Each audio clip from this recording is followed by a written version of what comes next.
آج کی ویڈیو میں ہم بات کریں گے پاکستان کی معیشت، معدنی دولت اور عالمی تجارتی میدان میں ایک بڑے تاریخی قدم کے بارے میں۔ جی ہاں، پاکستان نے پہلی بار نایاب ارضی عناصر یعنی ریئر ارتھ ایلیمنٹس اور قیمتی معدنیات کی ایک اہم کھیپ امریکہ روانہ کی ہے۔ پاکستان نے حال ہی میں امریکہ کی اسٹریٹجک میٹلز کمپنی کو نایاب ارضی عناصر پر مشتمل پہلی کھیپ روانہ کی ہے۔ اس کھیپ میں انٹھامنی، کاپر کنسنٹریٹ، نیوڈیمیم جیسے قیمتی عناصر شامل ہیں جو دنیا بھر میں ٹیکنالوجی، توانائی، دفاع اور میڈیکل صنعتوں کے لیے بنیادی خام مال سمجھے جاتے ہیں۔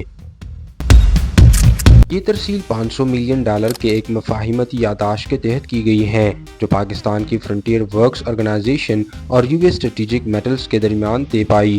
کیا یہ ضروری ہے کہ اس طرح کے قیمتی عناصر امریکہ کو دے دی جائے؟ اگر حکومتی ادارے اور نجی شعبے مل کر کام کریں تو پاکستان نہ صرف خطے بلکہ دنیا بھر میں طاقت بن سکتا ہے۔ پاکستان کی سرزمین معدنیات سے بھرپور رہی ہے، لیکن بدقسمتی سے طویل عرصے تک یہ وسائل یا تو نظر انداز کیے گئے یا بیرونی اثر و رسوخ کے تحت مناسب طریقے سے استعمال نہ ہو سکے۔